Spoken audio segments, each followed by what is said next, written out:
चलो, तो सबसे पहले गांधी जी का तो सबको पता ही है कि जन्म कहाँ पे हुआ, कब हुआ, ठीक है। तो वो नहीं हम करेंगे, बट चलो फिर भी देख लेते हैं। मोहनदास करमचंद गांधी जो था, इनका फुल नेम था, ठीक है। जन्म इनका हुआ पोरबंदर में। पोरबंदर इन काथियावाड़ डिस्ट्रिक्ट था, गुजरात का काथियावाड़ डिस्ट्रिक्ट में हुआ था, ठीक है। कब हुआ था सबको पता ही है, 2 अक्टूबर 1869 को हुआ था, ठीक है। इसके बाद अब जो हमें मेन डेट याद रखनी है, 1881 में ही वेंट टू इंग्लैंड। ये भाई साहब इंग्लैंड चले गए, ठीक है। कहाँ पे, क्या करने के लिए? टू स्टडी लॉ, ठीक है। इसके बाद इन 1893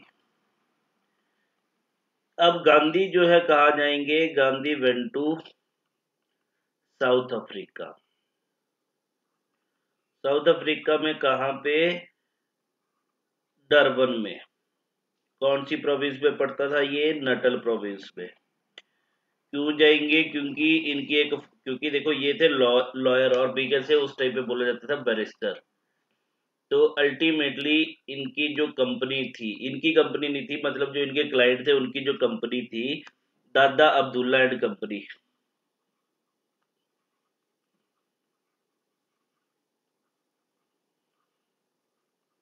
इनका केस लड़ने के लिए ये कहाँ जाएंगे अब?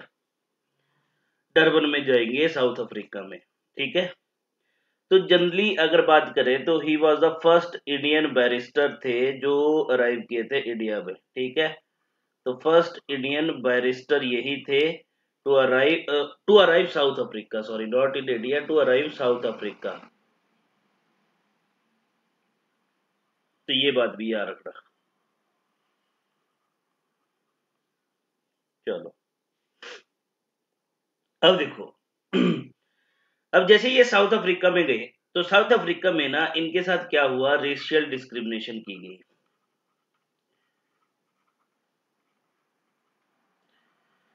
अब यहाँ पे रेशियल डिस्क्रिमिनेशन जो की जाती है, फर्स्ट रेशियल डिस्क्रिमिनेशन जो इनके साथ हुई,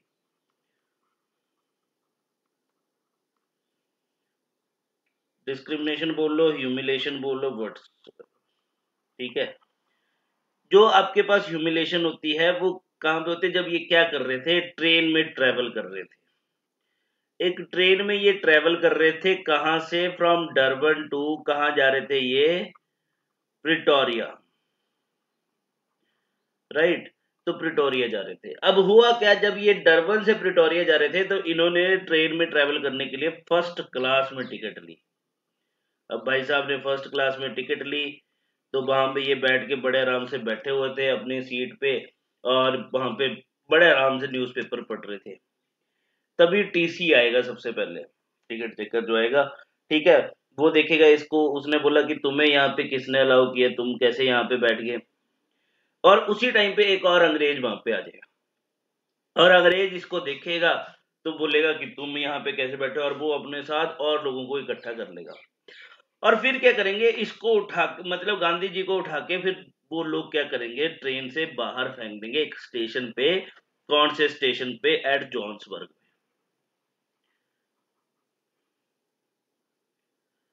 जॉन्सबर्ग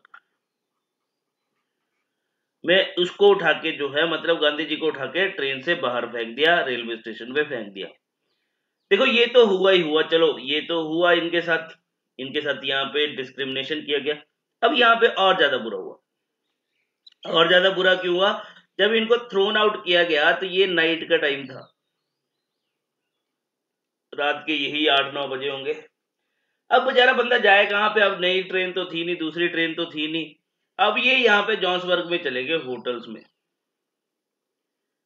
कि होटल्स में मैं क्या करूंगा, आज रात स्टे कर लूंगा, रूम लेके स्टे कर लूंगा।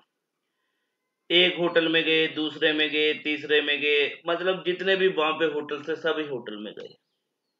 और सभी होटल्स ने क्या किया, इनको रूम देने से डिनाई कर दिया, रेफ्यूज कर दिया। क्यों कर दिया? क्योंकि उन होटल्स की पॉलिसी थी कि वो जो रूम देते हैं वो सिर्फ रूम किसको देते हैं? व्हाइट्स को देते हैं, ब्लैक्स को नहीं देते। मतलब ये अंग्रेजों को देंगे, इंडियंस को नहीं देंगे, साउथ अफ्रीकन को नहीं देंगे रूल। तो ये बात थी। तो यहाँ पे भी इनके साथ क्या हुआ, डिस्क्रिमिनेशन हुआ। अब जब इनके साथ ऐसा डिस्क्रिमिनेशन हुआ ना, फिर इनको ना बहुत दुख हुआ। बोला यार मैं इतना पढ़ा लिखा बंदा हूं, खुद ही सोचो यार, एक हम 19th सेंचुरी की बात कर रहे हैं। 19th सेंचुरी में बंदा कहां पे जा रहा है, इंग्लैंड जा रहा है पढ़ने के लिए। मतलब इंडिया में नहीं पढ़ा, इंग्लैंड पढ़ने के लिए गया। तो सोचो कितने मतलब रिच फैमिली से था। हम ये नहीं बोल सकते कि ऐसे छोटी मोटी फैमिली से थे ये गांधी जी, जिन्होंने अब बात करें तो स्ट्रगल किया इंडिया के लिए, राइट। तो 19th सेंचुरी में ये इंग्लैंड गए पढ़ने के लिए। तो अल्टीमेटली आप खुद सोच लो कि इनके पास मतलब कितनी अच्छी फैमिली से थे। अब इनके साथ क्या हो गया, डिस्क्रिमिनेशन हो गया। अब जब डिस्क्रिमिनेशन हुआ तो इनके अंदर बहुत गुस्सा था, बट ये ऐसा नहीं कि किसी को मारने के लिए तैयार हो जाएंगे, ठीक है। तो अब इन्होंने क्या किया, साउथ अफ्रीका में इस रेशियल डिस्क्रिमिनेशन के अगेंस्ट स्ट्रगल करना स्टार्ट कर दिया। तो इन्होंने साउथ अफ्रीका में जो फर्स्ट स्ट्रगल जो स्टार्ट किया, लॉन्च किया, वो किसके अगेंस्ट किया, यहां पे ब्रिटिश गवर्नमेंट द्वारा एक बिल लेके आया गया था, disfranchisement bill of the Natal government.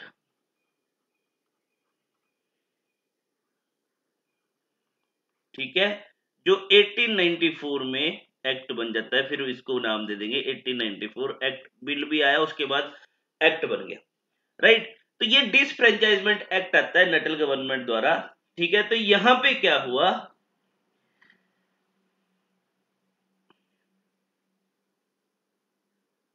ठीक है। तो अब ये एक्ट जब बना, तो इससे पहले मतलब जब ये बिल प्रिपेयर किया गया था, तो गांधी जी ने इन 1893 में ही नटल, इंडियन नटल ऑर्गेनाइजेशन की फाउंडेशन रख दी थी नटल में, इंडियन नटल ऑर्गेनाइजेशन। अब देखो इस बिल के थ्रू क्या था कि मतलब अब देखो यहाँ पे जितने भी चाहे इंडियंस हैं, मतलब अंग्रेजों के अलावा यहाँ पे इनको क्या करना पड़ना था, अपने पास आइडेंटिटी कार्ड लेके चलना पड़ना था।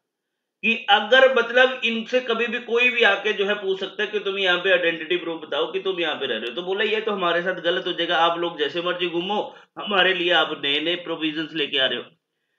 तो जब ये बिल बन रहा था उसी टाइम पे इन्होंने क्या कर दिया था, इंडियन नटल ऑर्गेनाइजेशन की फाउंडेशन रख दी थी 1893 में। और जैसे ही ये ऑर्गेनाइजेशन की फाउंडेशन रखी गई थी बाय गांधी जी इन नटल में, इन साउथ अफ्रीका में, तो इसको हम क्या बोल देते हैं कि यहाँ पे क्या हो चुका था, बिगिन हो चुका था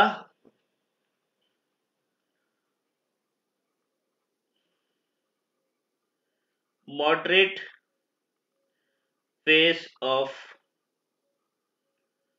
Gandhi struggle in South Africa. कि यहाँ पे क्या हो गया, मॉडरेट फेज जो है वो स्टार्ट हो गया गांधी जी का इन साउथ अफ्रीका में, ठीक है।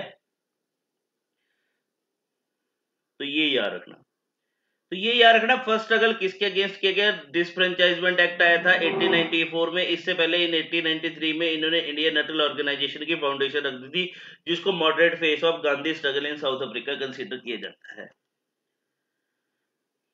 ठीक है। इसके बाद अगर बात करें, देखो इन 1896 में गांधी जो है वो इंडिया आएंगे, गांधी जो है वो इंडिया आएंगे, बट कुछ टाइम के लिए ही, ठीक है। और वापिस फिर चले जाएंगे, मतलब रिटर्न टू नटल हो जाएंगे, थोड़े टाइम के लिए आएंगे, मतलब उनको फिर वापिस बुला लिया जाएगा, ठीक है। फिर इसके बाद बात करते हैं 1899 की। अब 1899-92 में एक वॉर स्टार्ट हुआ था डच में, साउथ अफ्रीकन ऑफ डच थे, ठीक है, जिसको बोला जाता है बॉयर वॉर, बॉयर वॉर, ठीक है। तो यहां पे याद रखना, इस वॉर में गांधी ने क्या किया था, ऑर्गेनाइज्ड, गांधी ने ऑर्गेनाइज की थी Natal Indian Ambulance Corps, Gandhi organise Natal Indian Ambulance Corps, right. इसके बाद बात करते हैं 1901 में, जब यहाँ पे आईएनसी का सेशन हुआ। आईएनसी का सेशन हुआ कलकत्ता में, ठीक है। और इसके प्रेसिडेंट थे इस सेशन के W.E. बाचा, राइट। अब ये सेशन क्यों बता रहा हूं गांधी के उस पे, क्योंकि यहाँ पे जो था, this was the first contact था गांधी का with the INC. That means Gandhi ने क्या किया था, अटेंड किया था इस सेशन को। गांधी ने सेशन जो था अटेंड किया था, ठीक है। तो ये फर्स्ट कॉन्टेक्ट था गांधी का विद आईएनसी के साथ। इतनी बात क्लियर? Yes sir. अब इस सेशन को अटेंड करने के बाद ये फिर से साउथ अफ्रीका वापस चल जाएंगे और 1903 की बात करते हैं। 1903 में अब ये क्या करेंगे, दैट मीन्स कि 1902 में, पहले चलते हैं 1902 में, गांधी जो है वो कहां पे रिटर्न कर जाएंगे, रिटर्न टू साउथ अफ्रीका। और साउथ अफ्रीका में ये रिटर्न करके और इन्होंने फिर से अपना जो स्ट्रगल था अगेंस्ट रेशियल डिस्क्रिमिनेशन के अगेंस्ट, उसको रेज्यूम कर दिया। तो अब इन्होंने क्या किया, एक न्यूज़पेपर और वीकेंड से एक जनरल जो है, क्योंकि उस टाइम पे अपने आइडिया स्प्रेड करने के लिए कोई फेसबुक नहीं होती थी, कोई इंस्टाग्राम नहीं होता था, ठीक है। तो उस टाइम पे एक ही सोर्स होता था हमारे पास, न्यूज़पेपर और जनरल, ठीक है। तो यहाँ पे एक जनरल इन्होंने स्टार्ट किया जिसका नाम था इंडियन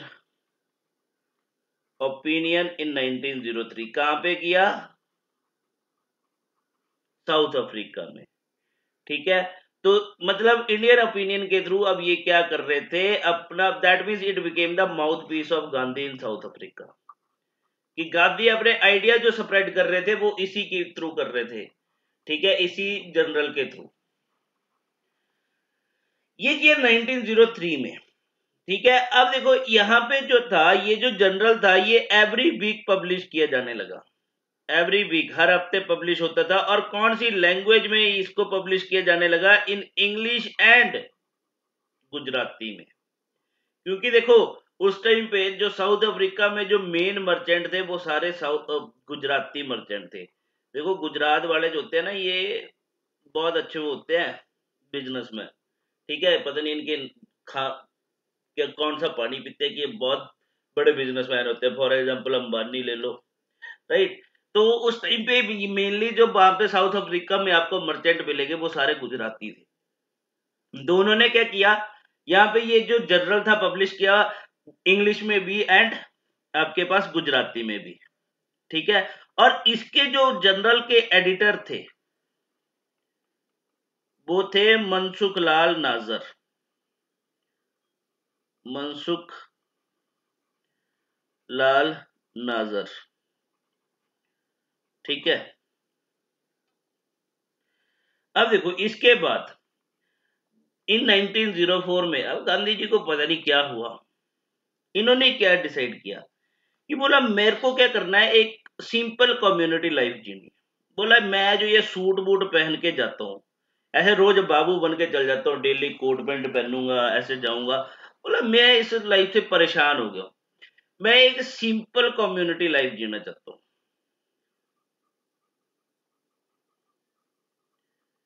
कि खेती बाड़ी करूं, ठीक है, और सब कुछ करूं, मतलब कि नॉर्मल लाइफ जो है, जो एक किसान जीता है वैसी जो है मैं क्या करना चाहता हूँ, लाइफ जीना चाहता हूँ, और स्ट्रगल को लॉन्च रखूंगा।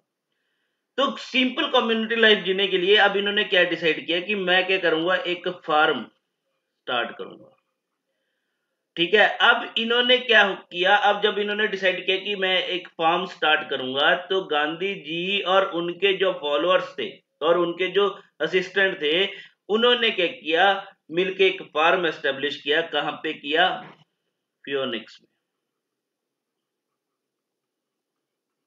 ठीक है। कहां पे, दरबन के पास, नियर डरबन। मतलब अब ये लोग कहां पे सेटल्ड हो गए, फियोनिक्स में सेटल्ड हो गए। अब फियोनिक्स में सेटल्ड हो गए और यहीं से इन्होंने क्या कर दिया, मतलब ये जो इंडियन ओपिनियन था इसको भी शिफ्ट कर लिया, कहां पे, फियोनिक्स में। अब यहीं से इंडियन ओपिनियन को भी ये क्या करने लगे, पब्लिश करने लगे, ठीक है। तो यहाँ पे फियोनिक्स फार्म जो है इन्होंने, मतलब फियोनिक्स सेटलमेंट भी हम इसको बोल सकते हैं, जो फार्म एस्टेब्लिश किया था इन्होंने फियोनिक्स में इन 1904 में। इतनी बात क्लियर? Yes sir. चलो अब यहीं से फियोनिक्स सेटलमेंट से ही इन्होंने क्या किया, अपना जो है स्ट्रगल जो है वो कंटिन्यू रखा। अब बात करते हैं चार्ल्स एंड्रयूज की।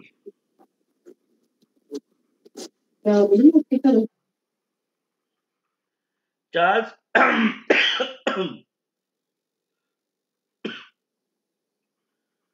चार्ल्स एंड्रयूज की बात करते हैं। ये एक क्रिश्चियन प्रीस्ट थे, जो एक गांधी जी के बहुत अच्छे फ्रेंड भी बन चुके थे। ठीक है, अब गांधी जी के बहुत अच्छे फ्रेंड भी बन चुके थे, तो इन्होंने ही गांधी जी को कन्विंस किया था कि वो क्या कर दे, रिटर्न कर दे, कहां पे, अपनी जन्मभूमि में, इंडिया में। मतलब चार्ल्स एंड्रूज ने यहाँ पे गांधी को कन्विंस किया था कि वो वापस साउथ अफ्रीका से कहा चल जाए, इंडिया वापस चल जाए। ठीक है, तो यहाँ पे देखो गांधी जी और उनके जो स्टूडेंट्स थे एट सेंट स्टीफन कॉलेज जो है दिल्ली में, सेंट स्टीफन कॉलेज के जो स्टूडेंट थे दिल्ली में, उन्होंने इन चार्ल्स एंड्रयूज को एक नाम दिया था, क्या नाम दिया था, दीन बंधु। ठीक है, तो ये बात भी याद रखना। क्लियर? अब बात करते हैं गांधी जी की। अब देखो गांधी जी को ब्रिटिशर ने एक टाइटल कन्फर्ड किया, केसरे हिंद गोल्ड मेडल दिया, केसर ए हिंद, ये गोल्ड मेडल दिया गया। मतलब ये टाइटल दिया गांधी जी को।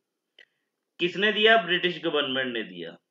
कब दिया? 1915 में दिया।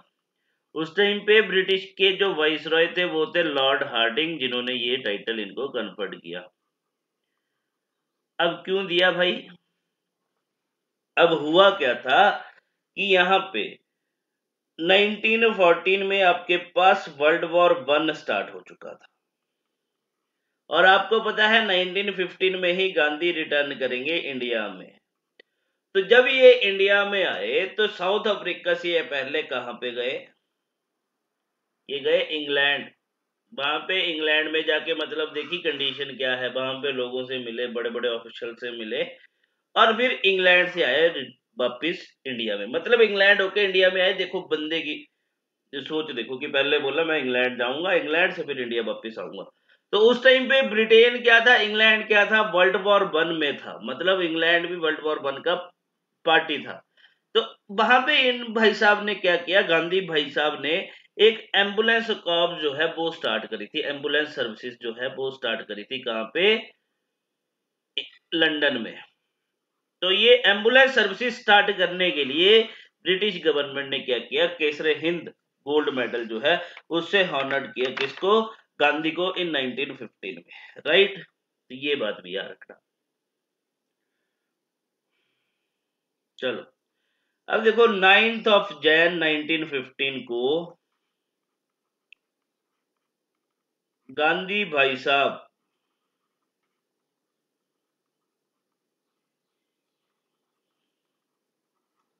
रिटर्न कर जाएंगे इंडिया को, दैट मीन्स अराइव कर जाएंगे इंडिया में। और जब ये गांधी भाई साहब इंडिया में वापिस आएंगे उस साल, उस टाइम पे ये 46 ईयर्स ओल्ड थे। ठीक है, अगर बात करें यहाँ पे तो गांधी के पॉलिटिकल गुरु कौन थे? Gopal Krishna Gokhale was the political Guru of Gandhi. देखो गोपाल कृष्ण गोखले इससे पहले इनसे कहां पे मिले थे? इनसे साउथ अफ्रीका में भी मिले थे। ठीक है, अब जैसे इंडिया में गांधी जी वापिस आएंगे तो यहाँ पे गोपाल कृष्ण गोखले ने गांधी जी को सीधी सी बात बोल दी कि तेरे को अभी कोई जरूरत नहीं है यहाँ पे आके किसी भी पॉलिटिकल ऑर्गेनाइजेशन या फिर किसी मूवमेंट का पार्ट बनने में। ठीक है, बोला अभी तू 1-2 साल पूरे इंडिया को घूम, उसका सर्वे कर और देख कि यहाँ पे क्या प्रॉब्लम्स है और उनको कैसे डील किया जा सकता है। ठीक है, तो गांधी जी ने इनकी एडवाइस को फॉलो किया और बस 1-2 साल जो है ऐसे घूमते रहे। तो देखो जब ये 1915 में वापस आए तो अब गांधी जी ने क्या किया, क्योंकि ये सिंपल कम्युनिटी लाइफ जीना चाहते थे, तो इन्होंने यहाँ पे क्या किया, एक इंडियन आश्रम जो है वो एस्टेब्लिश किया इंडिया में। इंडियन आश्रम, जिसको सबसे पहले क्या नाम दिया गया, सत्याग्रह आश्रम। सत्याग्रह आश्रम, ठीक है। बाद में इसको जो है शिफ्ट कर दिया गया इस आश्रम को on the bank of river Sabarmati, उस प्लेस पे जहां पे साबरमती रिवर जो थी क्रॉस करती थी, तो उसके बैंक पे जो है इसको शिफ्ट कर दिया गया। फिर इसका नाम ही रख दिया साबरमती आश्रम, ठीक है।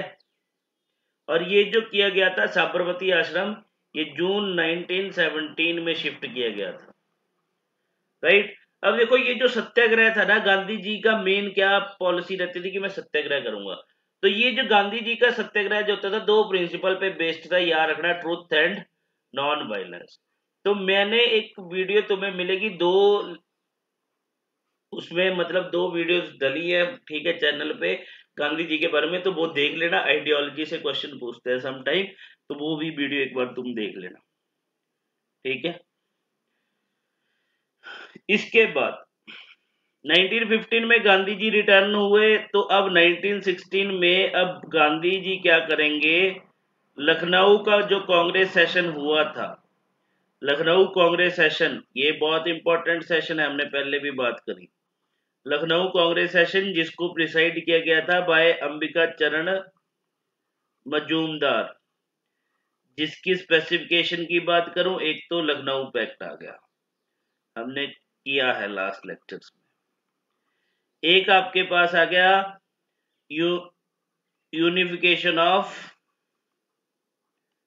क्या, आईएनसी, ठीक है, जिसमें एक्सट्रीमिस्ट एंड मॉडरेट जो थे वो यूनाइट हो चुके थे।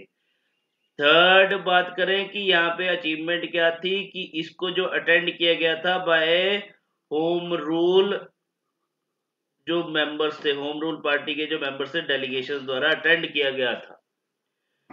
अब देखो यहाँ पे लखनऊ कांग्रेस सेशन को अटेंड किया जाएगा बाय अंबिका चरण सॉरी, अटेंड किया जाएगा बाय गांधी जी, जिसको प्रिसाइड कर रहे थे अंबिका चरण मजूमदार। तो यहाँ पे जो ये होम रूल डेलीगेशन ने इसको अटेंड किया था ना, तो यहाँ पे गांधी जी से मिले थे कौन, एनी भी मिली थी, एनी मैडम भी मिले थे, और आपके पास तिलक भाई साहब भी मिले थे।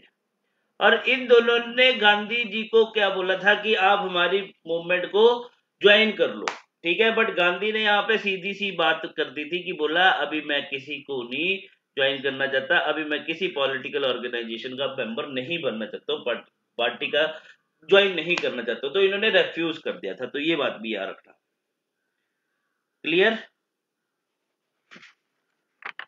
Yes, sir. डन साहिल, यस सर। सबको क्लियर है ना? श्योर।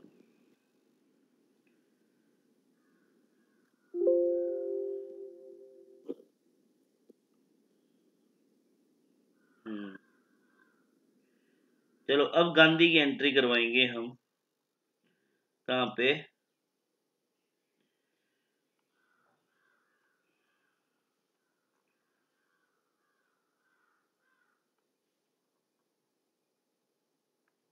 अब गांधी की एंट्री करवाएंगे हम इंडिया में, ठीक है।